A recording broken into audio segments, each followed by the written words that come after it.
አርእስተ ዜና በገበታ ለትውልድ የተገነቡ ፕሮጀክቶች ለአፍሪካ ምሳሌ ቢሆኑም ካለን ሀብት አንጻር የሰራነው ጅምር ነው አሉ ጠቅላይ ሚኒስትር አብይ አህመድ።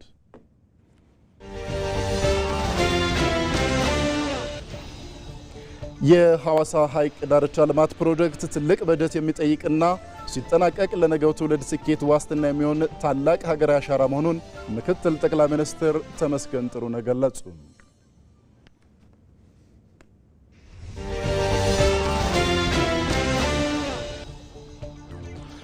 በሰባተኛው ጠቅላላ ምርጫ በህዝብ ተወካዮችና በክልል ምክር ቤቶች ወንበር ያገኙ የፖለቲካ ፓርቲዎች ካለፈው የፉክክር ምዕራፍ ወጥተው በቀጣዩ የመንግስት መዋቅር ውስጥ በትብብርና በንቁ ተሳትፎ ለመስራት ዝግጁ መሆናቸውን ገለጹ።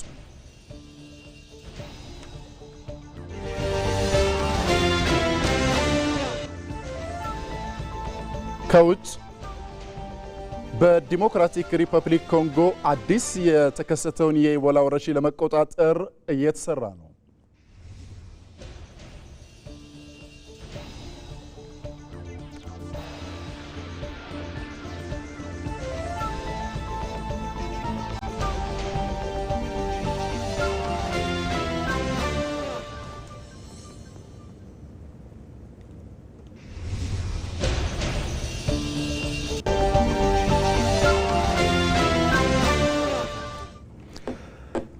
ጤና ይስጥልን እንደምን አላችሁ የተወደዳችሁ ተመልካቾች፣ ይህ የኢትዮጵያ ቴሌቪዥን ነው። ከቀኑ 7 ሰዓት ሆኗል። አሁን በቀጥታ የዕለቱን የእኩለ ቀን ዜናዎች ወደ እናንተ ማድረስ እንጀምራለን። አበይት ጉዳዮችን አስቀድመን ጀምረናል። የሰዓቱን ዜናዎች እየመራው አብዮት ይግዛው ከመላይ ስርጭት እና የስቱዲዮ ባለሙያዎች ጋር በመሆን አብራችሁ ቆያለሁ። አብራችሁ እንድትቆዩ ግብዣችን ነው። ወደ ቀዳሚው ዘገባ እንለፍ። በገበታ ለትውልድ የተገነቡ ፕሮጀክቶች ለአፍሪካ ምሳሌ ቢሆኑም ካለን ሀብት አንጻር የሰራነው ጅምር ነው ሲሉ ጠቅላይ ሚኒስትር አብይ አህመድ ገለጹ። ኢትዮጵያ ፈተናዎቿን ሁሉ በማለፍ በራሷ አቅም መልማቷን ትቀጥላለችም ብለዋል። ባየሙላት ዝርዝር ጉዳዩን ይነግረናል።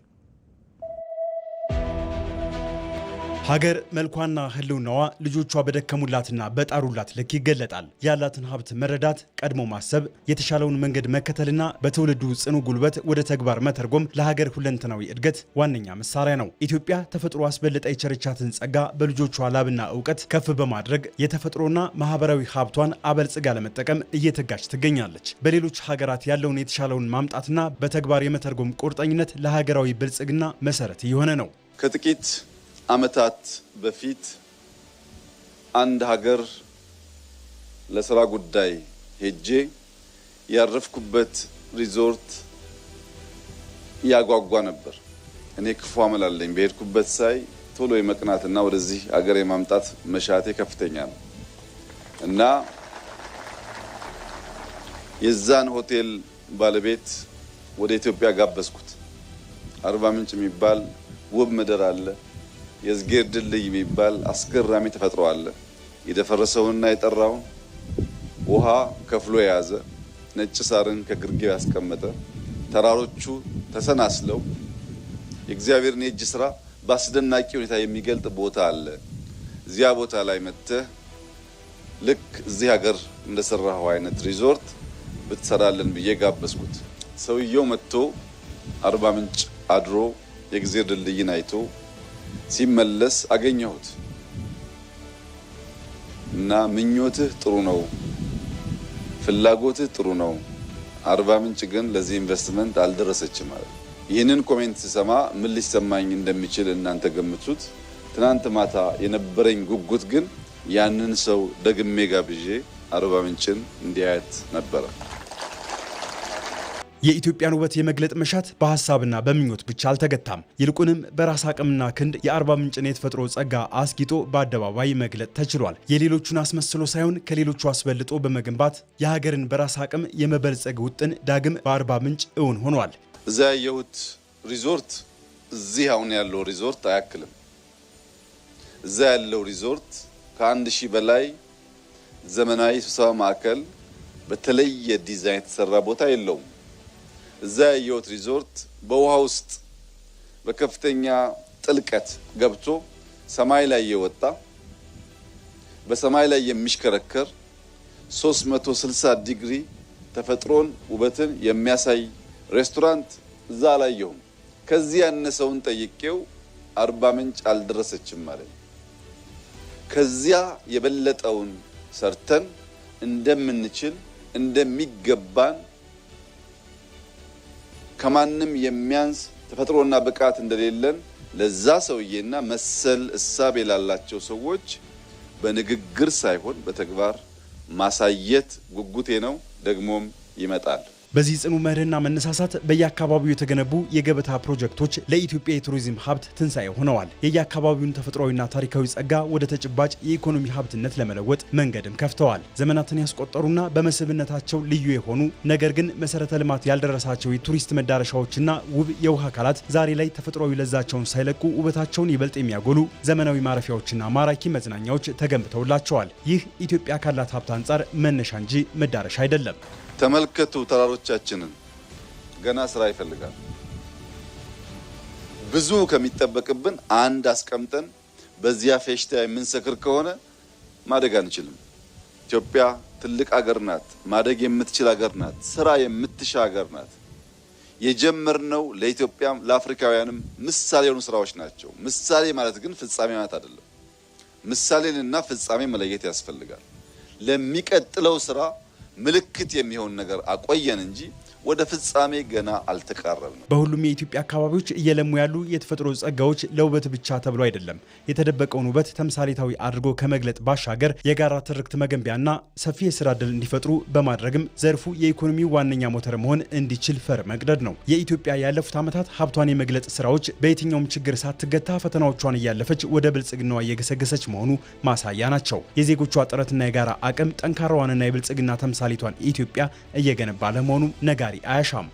ኢትዮጵያ የምታድግ የምትበለጽግ ልጆቿን የምትሰበስብ የአንድነት የሰላም ምሳሌ የምትሆን ሀገር ናት። ይህ ከድካም ከልፋት ከስራ ውጪ የሚከናወን ነገር አይደለም። ፈተናዎች አሉ፣ ችግሮች አሉ፣ ወደ ኋላ እንድንጎተት የሚፈልጉ ኃይሎች አሉ። እውነት ነው። ልማት፣ ሰላም፣ ብልጽግና የምናስብ ሰዎች እያሸነፍን ጉዟችን ወደፊት ይሆናል። የገበታ ፕሮጀክቶችም በመስህብ ስፍራዎች ላይ ዘመናዊ መሰረተ ልማቶችን ከተፈጥሮ ጥበቃ ጋር አቀናጅተው የያዙ በመሆናቸው የውጭ ሀገር ጎብኚዎችን በመሳብና የሀገር ውስጥ ቱሪዝምን በማስፋፋት ረገድ የላቀ ሚና እየተጫወቱ ይገኛሉ። የሐዋሳ ሐይቅ ዳርቻ ልማት ፕሮጀክት ትልቅ በጀት የሚጠይቅና ሲጠናቀቅ ደግሞ ለነገው ትውልድ ስኬቱ ዋስትና የሚሆን ታላቅ ሀገራዊ አሻራ መሆኑን ምክትል ጠቅላይ ሚኒስትር ተመስገን ጥሩነህ ገለጹ። ምክትል ጠቅላይ ሚኒስትሩ አንድነታችንን እንደ ጋሻና ጦር በመጠቀም ኢትዮጵያን ከድህነትና ኋላ ቀርነት የምናላቅቅበት ጊዜ አሁን ነውም ብለዋል። ሂሩትም ባለ ዝርዝር አላት። ሐዋሳ ስትነሳ የብዙዎች የትዝታ ማህደር የፍቅር መጀመሪያና የቤተሰብ መዝናኛ የሆነው ታሪካዊው የፍቅር ሐይቅ ትኩስ የሐይቅ ውጤቶች የሚቋደሱበት ድምቅ ያለው የአሳ ገበያ እንዲሁም በተፈጥሮ ውበት በዱር እንስሳትና በወፎች ዝማሬ የሚታወቀውና የጎብኚዎች ቀዳሚ ምርጫ የሆነው ማራኪው አሞራ ገደል በዋናነት ይጠቀሳሉ። ሆኖም ግን እነዚህ የከተማዋ ታላላቅ መገለጫዎች በአሁኑ ወቅት ተፈጥሯዊ ለምለምነታቸው ተሸርሽሮ መሰረተ ልማቶቻቸው ማርጀታቸውና በጽዳት ጉድለት ምክንያት ክብራቸውን በማይመጥን ሁኔታ ላይ ይገኛሉ። በተለይም የአሞራ ገደልና የፍቅር ሐይቅ መዝናኛዎች የነበራቸውን ውበት መልሰው እንዲጎናጸፉና የአሳ ገበያው ወደ ዘመናዊ ንጹህ ማዕከልነት እንዲቀየር ማድረግ የከተማዋን ገጽታና ተስፋ ለመቀየር ወሳኝ እርምጃ ሆኗል። ይህንን ታሪካዊና ትውልድ ተሻጋሪ ስፍራም በአዲስ መልኩ ለማልማት የተወጠነው ታላቅ ፕሮጀክትም የሀገርን የብልጽግና ጉዞ የሚያፋጥን ነው። በአዲስ አበባ በተካሄደው የሐዋሳ ሐይቅ ዳርቻ ልማት ፕሮጀክት የሀብት ማሰባሰቢያ መድረክ ላይ የተገኙት ምክትል ጠቅላይ ሚኒስትር ተመስገን ጥሩነህ የልማት ስራው ለነገ ትውልድ ስኬት ዋስትና መሆኑን ተናግረዋል። በመንግስት መሪነት በግል ባለ ሀብቱ ተሳትፎና ትብብር የተለያዩ የልማት ስራዎች እየተከናወኑ መሆኑንም አንስተዋል። ኢትዮጵያ ሀገራችን አሁን ያለችበት ዘመን የመነሳት ዘመን ነው። አንዳንድ ጊዜ የብዙ ሀገራትን ታሪክ ስናነብ የጥፋት ጊዜ የሚባል አለ። ከችግር ከጉስቁልና ከረሃብ ከጦርነት የሚሻገሩበት የጥፋት ጊዜ አለ እና ይሄ ዘመን ለኢትዮጵያ የጥፋትና የብልጽግና ዘመን ነው ብለን መናገር እንችላለን። ይሄ የመንግስት በጀት ይሄ እድገት ለምንድን ነው እስካሁን የቆየ ብለን ስናስብ ደግሞ በጥፋት ዘመን በጥፋት ጊዜ አንዳንድ ጊዜ መሪዎች ንጹህ ልቦና ይዘው ጥሩ ሀሳብ ይዘው ሲመጡ የሚከወን ስለሆነ በዚህ አጋጣሚ የመደመር መንግስት መሪ እና ለሁሉም ስራዎቻችን ሀሳብ አመንጭ የሆኑት ክቡር ጠቅላይ ሚኒስትር ዶክተር አብይ አህመድን በዚህ አጋጣሚ ማመስገን እፈልጋለሁ። የሐዋሳ የልማት ፕሮጀክት ትልቅ በጀት የሚጠይቅና ሲጠናቀቅ ለነገ ተጠቃሚነት ማረጋገጫ መሆኑን ጠቁመው አንድነታችንን እንደ ጋሻና ጦር በመጠቀም ኢትዮጵያን ከድህነትና ኋላ ቀርነት የምናላቀቅበትና በጋራ የምንለማበት መጪው ጊዜ አሁን ነው ብለዋል። የሐዋሳ ፕሮጀክት ፓምፕሌቱ ላይ እንዳየሁት ገና ብዙ ገንዘብ የሚጠይቅ ነው። አጀማመራችን ሁላችንም እዚህ ውስጥ ስላለን ማለት ነው። ከዚህም ገፋ ያለ ነገር አዋተን ነገ ሐዋሳ ዛሬ የጀመረችውን ልማት ስታጠናቅቅ እና በርካታ ቱሪስቶች የሚውሉባት በነገራችን ላይ ቱሪስት ብቻ ሳይሆን የኢንዱስትሪ ከተማችን ናት ሐዋሳ።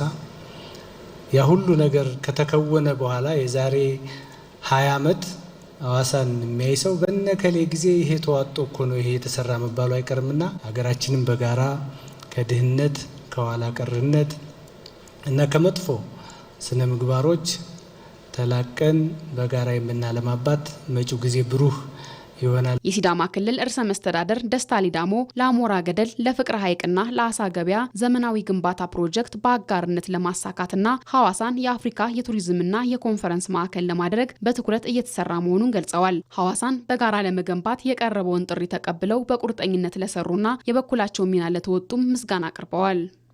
ሐዋሳ ከተማ የደቡቧ ፈርጥ የሰላም ደሴት ምናልባት ሐይቅን ጨምሮ ባላት ውበት ብዙዎች የምድር ገነት ይሏታል።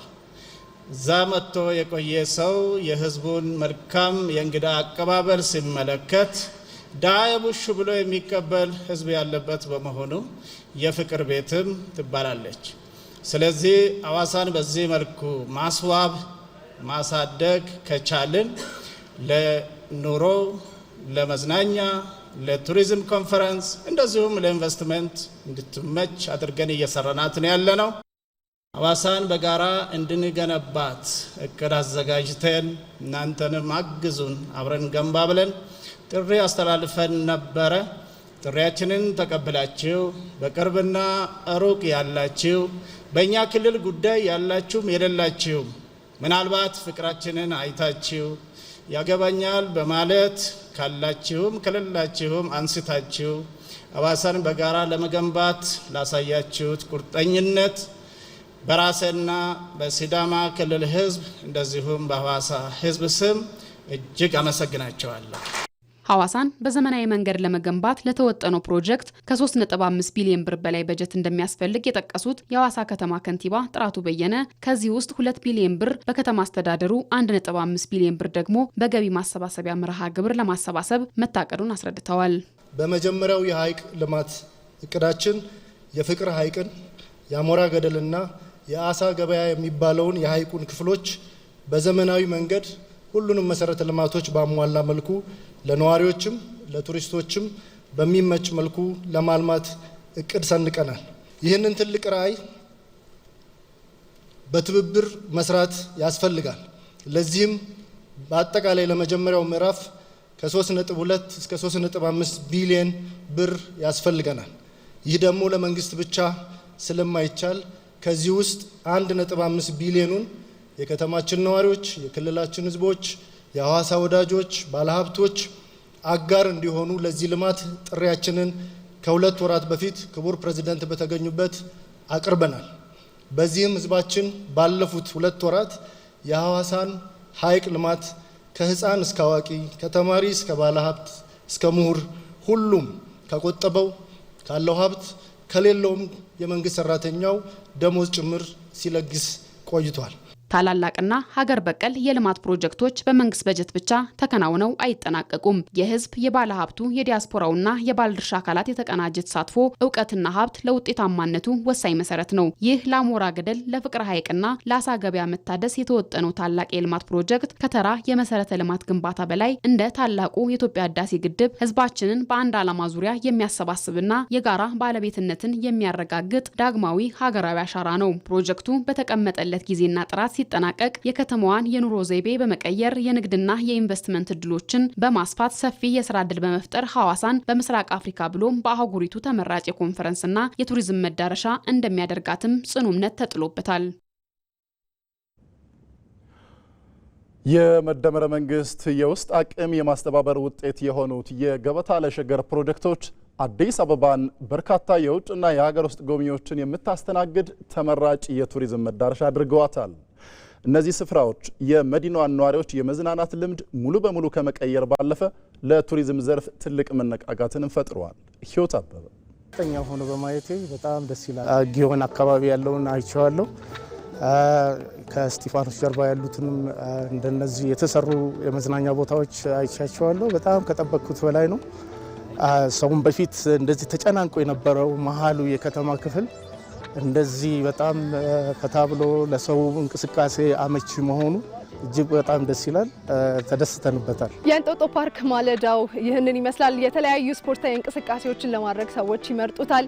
አሁን ደግሞ በተለይ ከሰዓት በኋላ የአዲስ አበባ ከተማ ነዋሪዎች፣ ቱሪስቶች የሚያዘወትሩበትን ፍሬንድሺፕ ፓርክ እንመለከታለን። ከእንጦጦ ቁልቁለቱን ወደ አዲስ አበባ እምብርት ወደ ሆነው ወደ ፍሬንድሺፕ ፓርክ እናመራለን። አብራችሁን ቆዩ።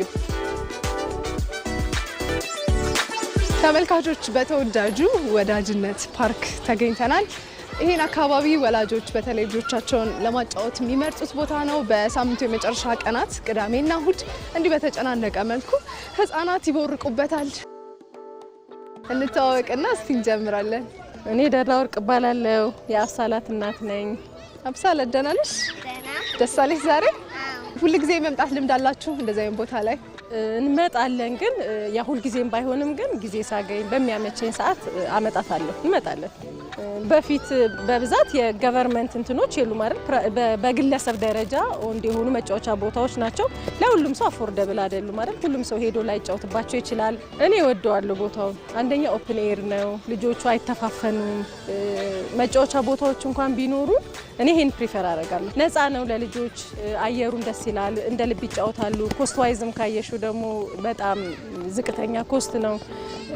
ወላጅም ራሱን አሳርፎ አንብቦ ይሄዳል። አሁን እኛ መጽሐፍ ይዘናል፣ ስዕል ይዛለች እሷ። ተጫውታ ስጨርስ ደግሞ ቁጭ ብለን አረፍ ብለን ስዕል እንስላለን። እሺ ማን ስምሽ? ስሜ አዳይ የማን ይባላል። እሺ አዳይ፣ ዛሬ እንዴት እዚህ መጣሽ? ዛሬ ጥሩ ውጤት ስላመጣው ፈተና ተቀብዬ ጥሩ ውጤት ስላመጣው። እና ምን ይሰማሻል እዚህ ስትመጪ? እንቀጥላለን። በተመሳሳይ ጉዳይ ላይ ነው የምንቆየው። የመደመር መንግስት የተፈጥሮ ጸጋዎችን በመጠቀም ኢትዮጵያን እየገነባ ነው። በዚህም የኢትዮጵያ መልክ፣ ተስፋ፣ ልምላሜና እድገት እየሆነ መጥቷል። በገበታ ለሸገር የተጀመረው የቱሪዝም ፕሮጀክት ጉዞ ገበታ ለትውልድ ላይ ሲደርስ የማክሮ ኢኮኖሚ መዋቅራዊ ሽግግር ላይ ያመጣው ለውጥ ምን ይሆን? የሮዛ መኮንን ትንታኔ ምላሽ አለው።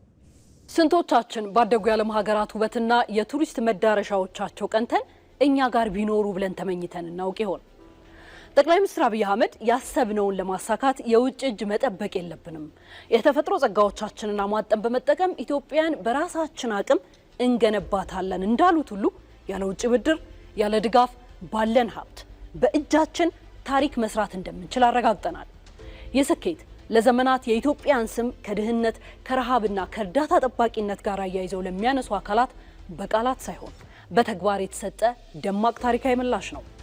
አሁን ኢትዮጵያ አዲስ መልክ አላት። መልኳም የተስፋ የልምላሜና የእድገት ነው። ሀገርን በራስ አቅም የመገንባት እሳቤ በተግባር የታየበት ይህ ታላቅ ብሔራዊ ንቅናቄ ከገበታ ለሸገር ተነስቶ በገበታ ለሀገር አድጎ ዛሬ ላይ ገበታ ለትውልድ ላይ ደርሷል። ይህ ጉዞ የትውልድ አሻራን ከማሳረፍ ባሻገር በሀገራችን የማክሮ ኢኮኖሚ መዋቅራዊ ሽግግር ላይ ምን ተጨባጭ ለውጥ እያመጣ ይሆን? ቆይታችን ምላሽ ይኖረዋል።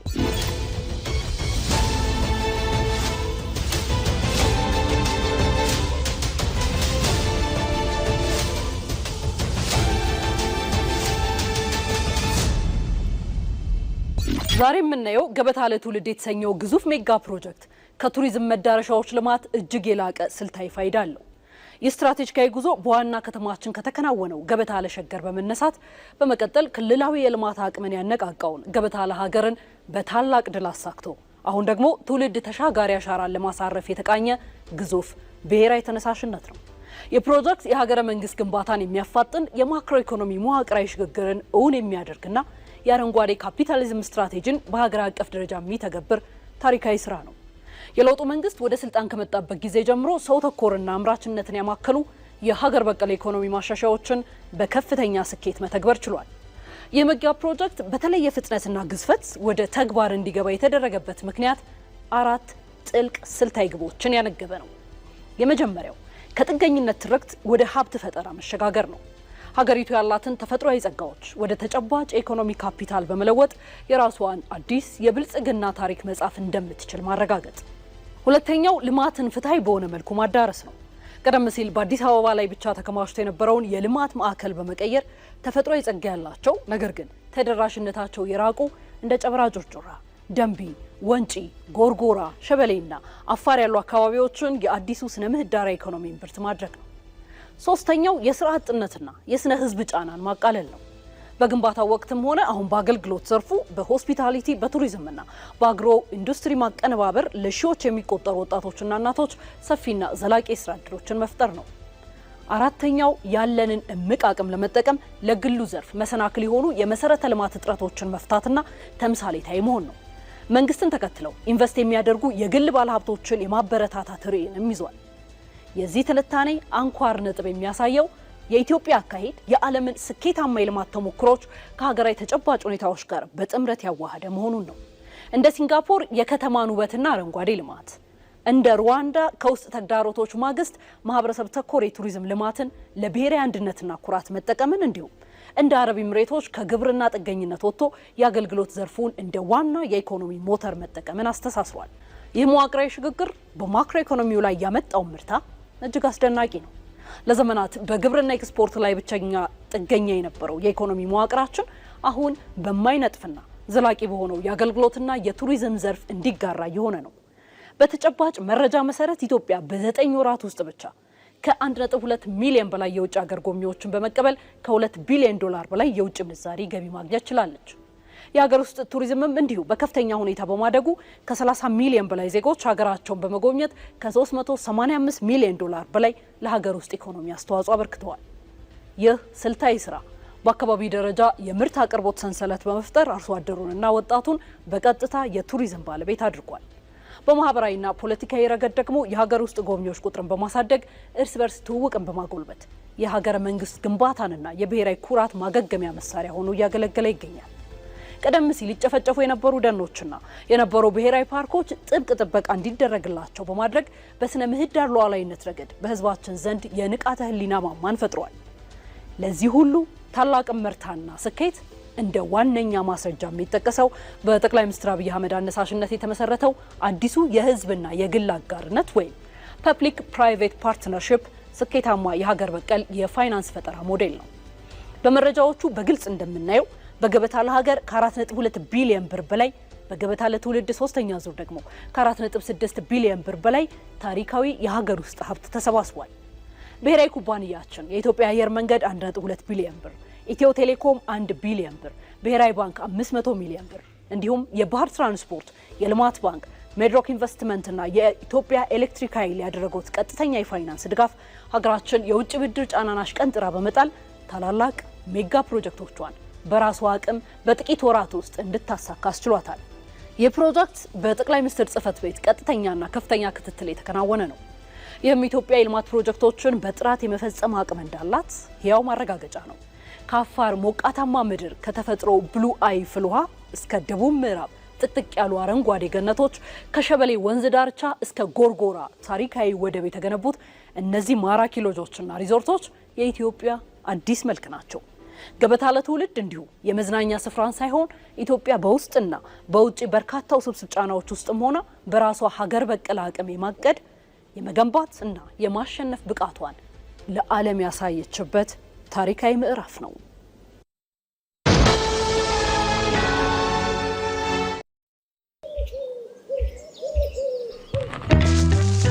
ቆይ አንዴ እንዳትሄድ ጠብቀኝ። የሲቪ ቪዛ ካርድ አዝዤ መምጣት ብቻ ነው።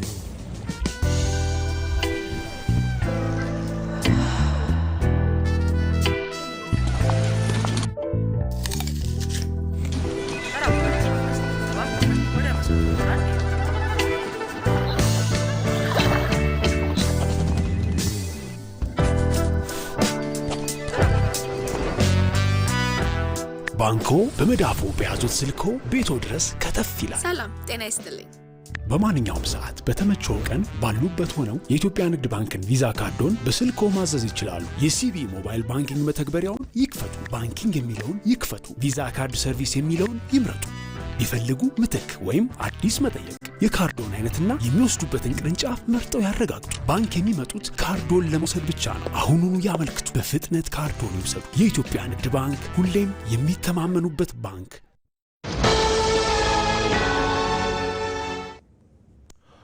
ከኢትዮጵያ ቴሌቪዥን የቀን 7 ሰዓት ዜናችን ነው እየተከታተላችሁ የምትገኙት። የተወደዳችሁ ተመልካቾች ዜናዎቻችን ይቀጥላሉ። ለሀገራዊ ምክክሩ የተመረጡ አጀንዳዎች የኢትዮጵያን ዘላቂ ሰላምና ልማት ለማረጋገጥ አስቻይ መሆናቸውን የአሶሳ ከተማ ነዋሪዎች ገለጹ። የሚመለከታቸው አካላት በምክክር ሂደቱ ላይ ንቁ ተሳትፎ ማድረግ እንዳለባቸውም ነዋሪዎቹ ጠይቀዋል። ነስረዲን ሐሚድ ነዋሪዎችን አነጋግረው ተከታዩን ዘገባ አድርሶናል። የሀገራዊ ምክክር ኮሚሽን ሐምሌ 8 2018 ዓ.ም በሚያካሂደው የምክክር ጉባኤ ኢትዮጵያን ለማሻገር ታላቅና ታሪካዊ ክስተት እንደሚሆን ይታወቃል። መላው የኢትዮጵያ ሕዝብ ተቀምጦ ስለ ወደፊቱ የኢትዮጵያ ማህበራዊ፣ ኢኮኖሚያዊና ፖለቲካዊ ጉዳዮች የሚወስኑበት ታሪካዊው ቀን ለምክክሩ 8 አጀንዳዎች። እነዚህ አጀንዳዎች ታዲያ አንድነትና አብሮነትን የሚያጸኑ መሆናቸውን በቤንሻንጉል ጉሙዝ ክልል የአሶሳ ከተማ ነዋሪዎች ይናገራሉ።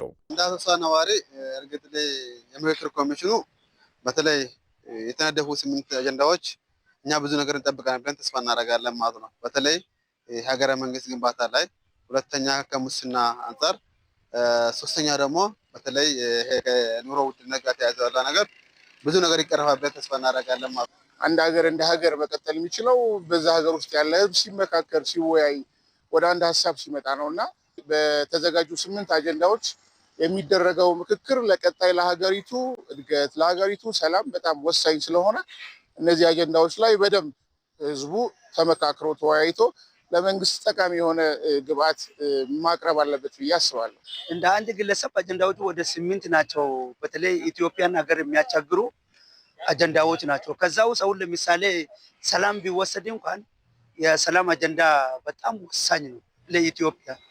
የኢትዮጵያ ሀገራዊ ምክክር ኮሚሽን በተለያዩ አካባቢዎች ያካሄዳቸው የምክክር ሂደቶች በንቃት መሳተፋቸውን ነዋሪዎቹ ገልጸዋል። በየክፍለ ከተማው በየክልሉ ሲደረግ የነበረው ወደ አንድነት የሚያመጡ ነገራቶች ነው አብዛኛው ወደ ቤት ሲደረግበት የነበረው ማለት ነው። አሁን ደግሞ ቀጣይ አንድ ከደረገ በኋላ ብዙ ነገር እንጠብቃለን የሚል ተስፋ አለን ማለት ነው። መንግስት ደግሞ እነዚህን ግብአቶች፣ እነዚህን ሀሳቦች ከምክክሩ የተገኙ ገንቢ ጠቃሚ ሀሳቦችን ወስዶ መንግስት ደካማ ጎኑን፣ ጠንካራ ጎኑን በደንብ በመፈተሽ ቀጣይ ለህዝቡ ልማት፣ ለህዝቡ ሰላም በማምጣት ሀገራችን ሰላም ሆና እድገቷን ወደፊት እንድታካሄድ ጠቃሚ የሆነ መፍትሄ መምጣት አለበት። ከተሳትፎ አኳያ ያሉትን የብሔር ስብጥር፣ የሃይማኖት ተቋማት እነዚህ በጣም አስፈላጊ የሀገር በተለይ እንደ ከተማችን ደግሞ ስለዚህ ከተማ እድሜ የነዋሪው ህብረተሰብ ጋር በተገናኘ የሚያውቁ በሳል አካላት ተሳትፎበታል። ሀገራዊ ምክክር ኮሚሽን ለምክክር ያቀረባቸው አጀንዳዎች የኢትዮጵያን የወደፊት ዕጣ ፈንታን የሚወስንና ለዘላቂ ሰላምና ልማት ከፍተኛ አስተዋጽኦ እንደሚኖረው ይጠበቃል። ለኢቲቪ ነስረዲን ሐሚድ ከአሶሳ። በሰባተኛው ጠቅላላ ምርጫ በሕዝብ ተወካዮችና በክልል ምክር ቤቶች ወንበር ያገኙ የፖለቲካ ፓርቲዎች ካለፈው የፉክክር ምዕራፍ ወጥተው በቀጣዩ የመንግስት መዋቅር ውስጥ በትብብርና በንቁ ተሳትፎ ለመስራት ዝግጁ መሆናቸውን ገልጸዋል። በምርጫ የተገኘው የፓርቲዎች ስብጥር ሀገራዊ መግባባትን ለመፍጠር ዘላቂ ሰላምን ለማስፈንና የዲሞክራሲያዊ ስርዓት ግንባታን ወደ አዲስ ምዕራፍ ለማሸጋገር ትልቅ አቅም የሚፈጥር በመሆኑ መጠቀም እንደሚገባም ጠቁመዋል። ዛህራ መሐመድ በሰባተኛው ጠቅላላ ምርጫ በህዝብ ተወካዮች ምክር ቤትና በክልል ምክር ቤቶች ወንበር ያገኙ የፖለቲካ ፓርቲዎች ለመረጧቸው ዜጎች ድምጽ ከመሆን ባለፈ በቀጣይ በሚመሰረተው የመንግስት መዋቅር ውስጥ ንቁ ተሳትፎ እንደሚኖራቸው ይጠበቃል። ፓርቲዎቹ ካለፈው የውድድር ምዕራፍ ወጥተው ወደ ትብብር መድረክ መምጣታቸው የኢትዮጵያን የፖለቲካ ምህዳር ከማሳደጉም በላይ የህዝብ ውክልናን በተሟላ መልኩ ለማረጋገጥ እንደሚያስችላቸው ይገልጻሉ። በዋናነት የህዝብ ድምጽ መከበር አለበት። አምኖ የመረጠንን ህዝብ ድምጽ በማክበር የህዝባችን ድምጽ ለመሆን ያገኘነውን እድል እንጠቀማለን። ስለዚህ የፖለቲካ ፓርቲዎች እንደ ጋራ ምክር ቤታችንን ያለንን ያገኘነውን ድምጽ ፓርላማ በመግባት የህዝባችንን ድምጽ ለመሆን ወስነን ነው እየተንቀሳቀስን ያለው። እንደ ፓርቲ ያሸነፉት አካላት አሸናፊውን ተቀብሎ ያገኙትን ወንበር ህዝብ የወከላቸውን ገብተው ላለው ለተመረጠበት ዓላማ ለማሳካት ሁሉም ጥረት ማድረግ አለበት። አሸናፊ ፓርቲ ህዝቡ ሲመርጠው ሰላም እንዲያስከብርለት፣ የኑሮ ውድነት እንዲያቃልልለት፣ የህዝብ ጥያቄ እንዲመልስለት እና መልካም አስተዳደር እንዲያመጣ ብሎ ነው የጠየቀው። ይህን ለማድረግ የእሱ ብቻ በቂ አይደለም። የተሸነፈውም ያሸነፈውም ሁሉ ተባብሮ ይህንን ሰላማዊ ሂደቱን ይህን ውጤት ተቀብሎ ለተግባራዊነት እንዲቀሳቀሱ ነው የምለው። ቀድሞ ነገር ፓርቲዎች የተቋቋሙት ለሀገር የሆነ ነገር በጋራ በመሰባሰብ ለማበርከት እስከሆነ ድረስ ሀገራዊ በሆኑ ጉዳዮች ላይ በማንኛውም ጊዜ ሪጋርድለስ ኦፍ ዋት በጋራ መስራት ላይ ወደ ኋላ ማለት የለባቸውም። ይህ በምርጫው የተገኘው የፓርቲዎች ስብጥር በተለይም ሀገራዊ መግባባት ለመፍጠርና ዘላቂ ሰላምን ለማስፈን እንደ ትልቅ አጋጣሚ ተወስዷል። ከዚህም ባለፈ ልዩነቶችን በውይይት እየፈቱ በጋራ መስራት በምክር ቤቶች ውስጥ የሚወጡ ህጎችና የሚቀረጹ ፖሊሲዎች የሁሉም የህብረተሰብ ክፍል ድምጽና ፍላጎት የተንጸባረቀባቸው እንዲሆኑ ያስችላል። በመንግስት ምስረታው ኢትዮጵያዊ ነን፣ ያለችን ሀገር አንድ ነች። በሚቻለን ሁሉ ለዚች ሀገር ከመስራት ወደ ኋላ አንልም። ሚኖረንም መኖር የሚገባውም ሁኔታ ይሄ ነው። ምክንያቱም ሌሎች ጥያቄዎች ቢኖሩንም በጠረጴዛ ዙሪያ የምንነጋገረው የምንፈታው እንጂ ለሀገር ከመስራት ለሀገር ከማሰብ የሀገርን ነገር ከማስኬድ ወደ ኋላ ሊለን አይገባም። በቀጣይ እንግዲህ መንግስት ምስረታ ይኖራል። ቀጣይ በባለፈው ባገኘነው ልምድ የበለጠ አብሮ ለመስራት በትብብር በአንድነትና በጋራ ለመስራት ወስነን ነው እየተንቀሳቀስን ያለ ነው። በመንግስት ምስረታ ውስጥ የሚገቡ ሰዎች ካፓሲቲ ከግንዛቤ መግባት አለበት። የሚችሉ ሰዎች በትክክለኛ ሪክሩትመንት ፕሮሰስ መግባት መቻል አለባቸው። ፓርቲዎችም እዚህ ላይ የራሳቸው ድርሻ እንዲኖራቸው ያስፈልጋል። ከፉክክር ወደ ትብብር መሸጋገር ለሀገር ሁለንተናዊ እድገትና ለኢኮኖሚ መረጋጋትም ያለው ጠቀሜታ የላቀ በመሆኑ ፓርቲዎች በትብብር መንፈስ ወደ መዋቅሩ ሲገቡ አዳዲስ የፖሊሲ አማራጮችና ልዩ ልዩ እውቀቶችን ይዘው ስለሚመጡ የጋራ ሀገራዊ ፕሮጀክቶችና የልማት እቅዶችን በላቀ ብቃት ለመፈጸም ምቹ ሁኔታ ይፈጥራል። ይህ አይነቱ አሰራር የመንግስትን አገልግሎት አሰጣጥ ከማሻሻሉም በላይ በሀገር ግንባታ ሂደት ውስጥ ሰፊ አሳታፊነትንም ያረጋግጣል። ሀገራዊ በሆኑ ጉዳዮች ላይ ስልጣን እስከሚገኝ የሚጠበቅ ነገር አይደለም። ስልጣን ያገኙ ሰዎች አይደሉም ለሀገር መከላከያ ሆነው በየድንበሩ የሚወድቀው ወታደር የምንም ፓርቲ አባል አይደለም። እዚህ የፓርቲ አባል መሆን ወይንም ደግሞ የፓርቲ አባል ሆኖ አለማሸነፍ ከገዢው ፓርቲ ጋር በሀገራዊ ጉዳዮች ላይ መስራት አለመስራት ላይ ውሳኔ ሊኖረው አይገባም። የፖለቲካ ፓርቲዎች ሰላማዊ ትግል የሚያደርጉ ሰላማዊ ትብብር የሚያደርጉ ከሀገር መንግስቱ ጋር የሚተባበሩ ናቸው። ይሄ በሙሉ ቃል መነጋገር ይቻላል። በቀጣይ መንግስት ከተመሰረተ በኋላ በሚከፈቱ የፖለቲካ ምህዳሩ ስፋት ልክ መሰረት እንደ ፓርቲ አቋም ይዘን በጋራ በትብብር ለመስራት እንቅስቃሴያችንን ጨርሰን እየተዘጋጀን ያለ ነው። ፓርቲዎች ከሀሳብ ሙግት ባሻገር በትብብር መስራት ሲችሉ የፖለቲካ ባህሉን ስለሚያሳድገው መንግስትም በቀጣይ በሚመሰረተው መዋቅር ውስጥ ይህንን ትብብር በጽኑ መሰረት ላይ ሊገነባው እንደሚገባ ተመላክቷል። እንቀጥላለን። ወደ ሌላኛው ጉዳይ አለፍን። በያዝነው የመኸር ምርት ዘመን ከፍተኛ ምርት ለመሰብሰብ የሚያስችል የግብዓት ስርጭት በወቅቱ እየተከናወነ መሆኑን የግብርና ሚኒስቴር ገልጿል። ከፍተኛ ምርት የሚመረትበት የመኸር ወቅት ዘርም ተጀምሯል። የዝናብ መቀነስ ለሚያጋጥማቸው አካባቢዎችም ችግሩን ተቋቁመው ማምረት የሚያስችላቸው ዝግጅት እየተደረገ መሆኑም ተገልጿል። ባየሙላት ዝርዝር ጉዳዩን ይነግረናል። የሀገርን የምግብ ዋስትና በራስ አቅም የመሸፈን ታላቅ ሀገራዊ ራዕይ ዛሬ በአርሶ አደሩ ማሳ ላይ በተግባር እየተገለጠ ይገኛል። የሰብል ምርታማነትን በላቀ ደረጃ ለማሳደግ የኩታ ገጠም አስተራረስን በዘመናዊ ግብዓት መደገፍ ዋነኛው የግብርና ስትራቴጂ ሆኖ በትኩረት እየተሰራበት ነው። ከምርጥ ዘር እስከ የአፈር ማዳበሪያ ያሉ መሰረታዊ ግብዓቶችን በወቅቱና በጥራት ለአርሶ አደሩ ለማድረስ ሌት ተቀን ጥረት እየተደረገ ሲሆን ይህም በሰብል ዘርፍ የሚጠበቀውን ምርት ለማግኘት የሚደረገውን ጉዞ ያፋጥናል። የዘመኑን የግብርና ቴክኖሎጂዎችና ግብዓቶችን እንደ ጉልበት የተጠቀመው አርሶ አደሩ የአረንጓዴ ተስፋ ዘር ለመዝራትና ምርታማነቱን በከፍተኛ ደረጃ ለማሳደግ በቁርጠኝነት ወደ መኸር እርሻው ገብቷል። ማሳውን በወቅቱ በማለስለስና ግብዓቶችን በማዘጋጀት የዝናብ ሁኔታን መሰረት አድርጎ ለመኸር ዘር ዝግጅቱን እያጠናቀቀም ይገኛል። ዝግጅታችን ያው እንግዲህ ተዘጋጅተናል። ስንዴ ለማምረት ያው ማዳበሪያውም እንደምታየው ያው ቀርቧል። ገበሬው እንደተሳተፈው እንደምታየው ነው። በአቅሙ ያህል ያው ይገዛሉ። በትራክተር ነው ሁሉም የሚያርሰው። ከሐምሌ ጀምሮ እስከ ነሐሴ ይዘራል ማለት ነው። ስንዴና ጤፍ ነው የምናመርተው። ማዳበሪያ አቀራረቡ በጊዜ ነው ይገባልን። በሰላም በቃ እንደፈለግን እየገዛ ነው። በዚህ የ2018-19 የመኸር ምርት ወቅት ከ22.3 ሚሊዮን ሄክታር በላይ መሬት በሰብል በማልማት ከ730 ሚሊዮን ኩንታል በላይ ምርት ለመሰብሰብ ታላቅ ግብ ተቀምጧል።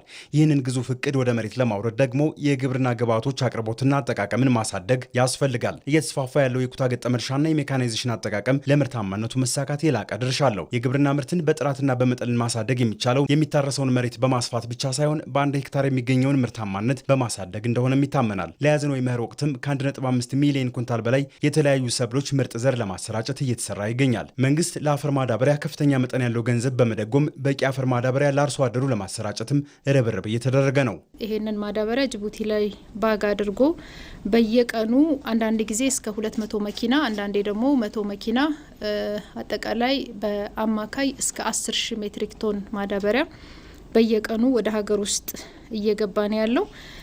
ባለፈው ምርት ዘመን የተወሰነ ከፍ ያለ መጠን ተገዝቶ ስለነበረ ወደ 7 ሚሊዮን ኩንታል ከባለፈው ምርት ዘመን የዞረ ማዳበሪያ አለ።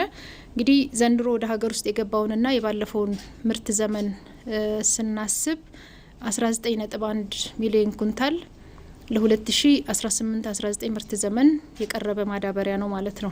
በዘንድሮ የመኸር እርሻ ወቅት አብዛኛው የሀገራችን አካባቢ ለሰብል ልማት ምቹ የሆነ ዝናብ የሚያገኝ ቢሆንም በጥቂት አካባቢዎች ግን የዝናብ መጠን መቀነስ ሊያጋጥም እንደሚችል የኢትዮጵያ ሜትሮሎጂ ኢንስቲትዩት በትንበያው ጠቁሟል። ሆኖም ይህ የተፈጥሮ ፈተና በመኸር ምርቱ ላይ አንዳችም ተጽዕኖ እንዳይፈጥር እንደየአካባቢው ተጨባጭ ሁኔታ ምትክና አማራጭ ስልቶችን ስራ ላይ የማዋል የተቀናጀ ጥረት እየተደረገ ይገኛል። አማራጭ ዝርያዎችን ማዘጋጀት በተለይ እነኚህ ድርቅ የሚቋቋሙና በአጭር ጊዜ የሚደርሱ ዝርያዎችን ማቋቋም የሚቋቋሙችን ማዘጋጀት ነው እየተሰራ ያለው። ለዚህ ደግሞ ከተለያዩ አካላት ጋር ከመልካሳ እርሻ ምርምር ጋር ከመልካ ወረድ ጋር አንድ ላይ ሆነን ነው እየሰራን ያለ ነው።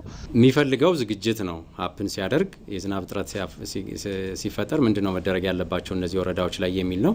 ለምሳሌ ፈጥኖ ደራሽ የሆኑ የሰብል ዝርያዎችን መዝራት ሊሆን ይችላል። እርጥበት ሳይወጣ እርጥበትን ቶሎ መጠቀም ሊያስፈልግ ይችላል። እንዲሁም በተለይ የእንስሳት እንደዛ አርብቶ አደር አካባቢዎች ላይ ሲቪር ሊሆን የሚችልባቸው ጉዳዮች በሚኖሩበት ጊዜ የዲስቶኪንግ ስራዎችን በአግባቡ መስራት ያስፈልጋልና የቅድመ ዝግጅት ስራዎችን ማድረግ ማከናወን ከኛ ከሚኒስቴር መስሪያ ቤት የሚጠበቅ ነው። በዛ አግባብ እየተሄደበት ነው ያለው። ማኔጅ ይደረጋል ብለን ነው የምናስበው። በአሁኑ ወቅት በቆላማ የሀገራችን አካባቢዎች የመኸር ዘር መዝራት ተግባር የተከናወነ ሲሆን በደጋማ አካባቢዎች ደግሞ ለዘር የሚሆን የማሳ ዝግጅት በስፋት እየተከናወነ ይገኛል። አመሰግናለሁ። መልካም ጊዜ ይመቻችሁ። አናቲ አንቺ ነኝ የምታግዢው።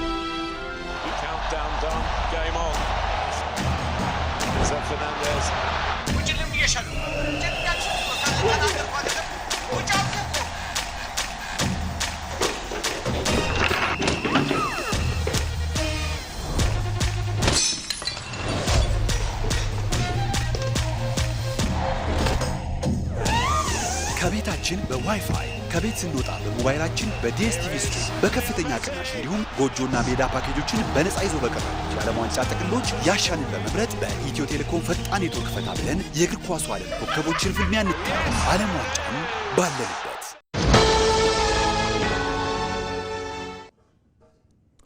አሁን ደግሞ ከውጭ ምንጭ ወዳገኘነው ዘገባ ነው የምናልፈው።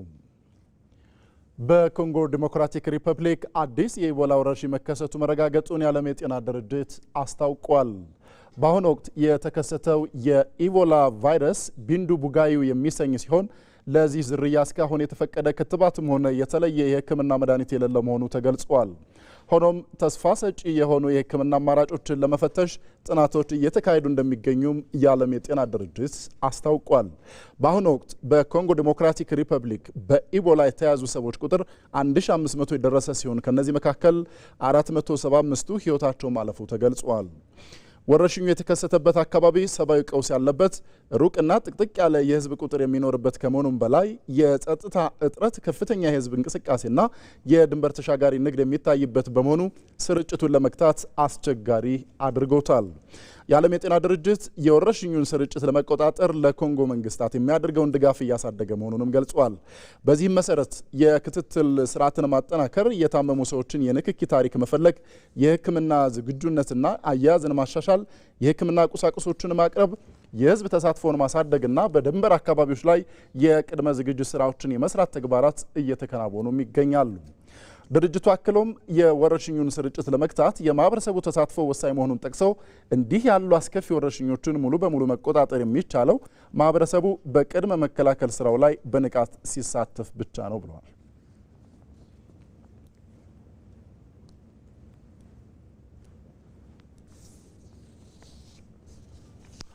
የተወደዳችሁ ተመልካቾች ለ7 ሰዓት ያዝንላችሁ ዘገባ ተጠናቋል። ስለነበረን ጊዜ እናመሰግናለን። አሁን ደግሞ ከዚህ በኋላ የስፖርት ዘገባዎች ይቀጥላሉ። አብዮት ግዛው ዜናውን እየመራው ከመላይ ስርጭትና የስቱዲዮ ባለሙያዎች ጋር አብሬ ቆዩ። በሰላም